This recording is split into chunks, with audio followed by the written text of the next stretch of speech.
Nouvelle édition, toute l'actualité de la région, c'est tout de suite, on est ensemble pendant 8 minutes pour faire le point sur toute l'actualité de la région. Et dans cette édition d'abord, on évoque la mobilisation des pompiers du Nord contre l'exposition à l'amiante qu'ils disent subir lors de leurs interventions.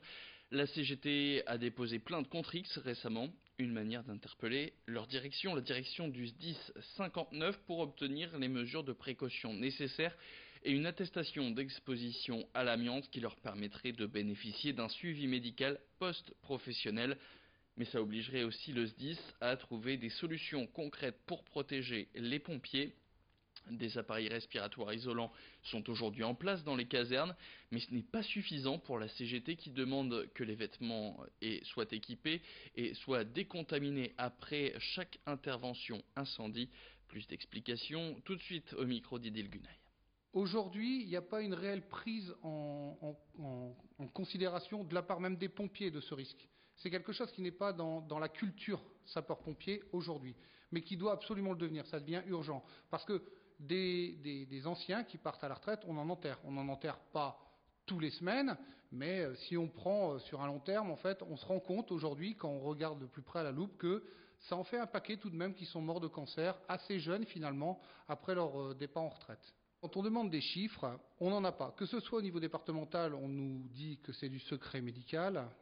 Ça reste quelque chose de très nébuleux, vous savez.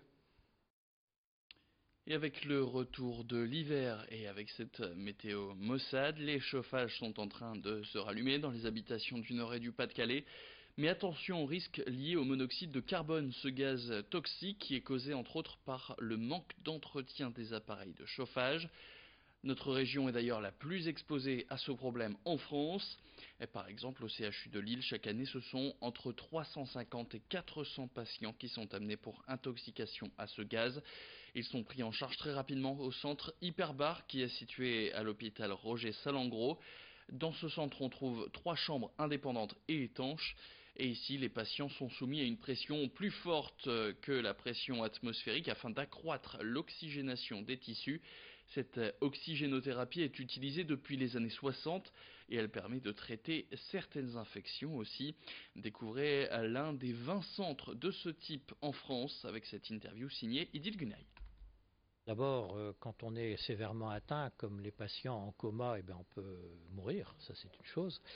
D'ailleurs, quand vous ouvrez le journal, très régulièrement, vous voyez que des patients ont été découvertes mortes le matin chez eux par intoxication au monoxyde de carbone. Donc c'est un toxique grave, c'est la première cause de mort toxique en France actuellement.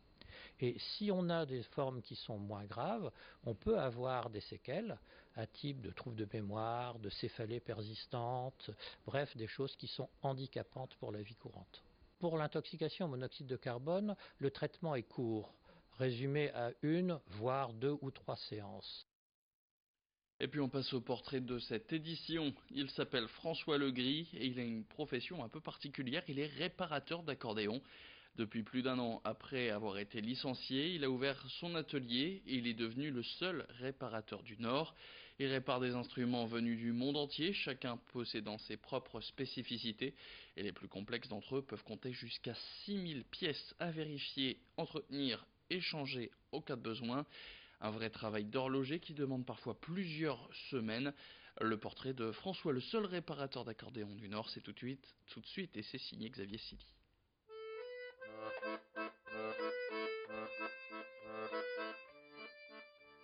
À 63 ans, François Legris est le seul réparateur d'accordéon du Nord. Après un licenciement économique en 2017, ce joueur occasionnel a choisi un dernier métier de cœur avant une retraite bien méritée. Je n'avais pas effectivement accumulé suffisamment de points retraite, donc je me suis lancé, pratiquant un petit peu d'accordéon. J'ai fait une formation à l'ITEM, l'Institut technologique européen des métiers de la musique, en alternance sur le métier de réparateur d'accordéon. C'est des petits modules professionnels, et entre deux, j'ai pris le parti de faire un tour de France chez des réparateurs professionnels ayant des compétences à transmettre en fait. Entre les mains de François Legris passent des accordéons à quelques centaines d'euros jusqu'au Rolls-Royce du genre à 15 000 euros, mais l'artisan veut rester en accord avec lui-même en aidant tous ceux qui viennent frapper à la porte de son atelier.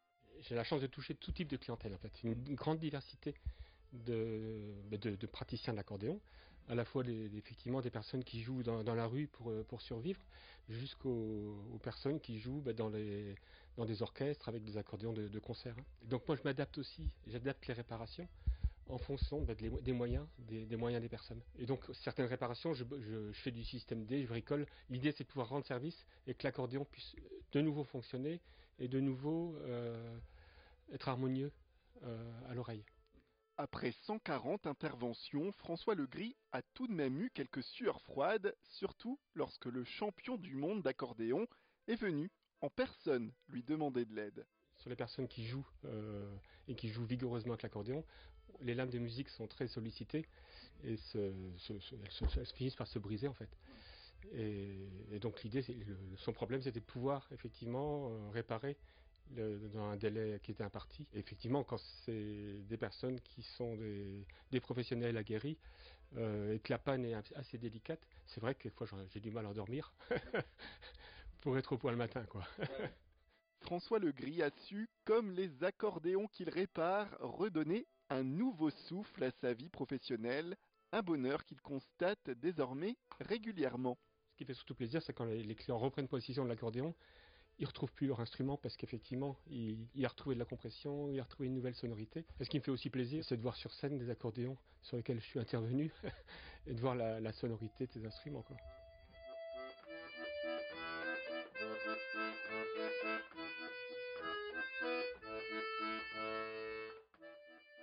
Et puis on termine avec cette information. En bref, le Nord-Pas-de-Calais qui souffre de pollution au dioxyde d'azote d'après une carte publiée par l'ONG Greenpeace qui se base sur des données recueillies par un nouveau satellite de l'Agence spatiale européenne.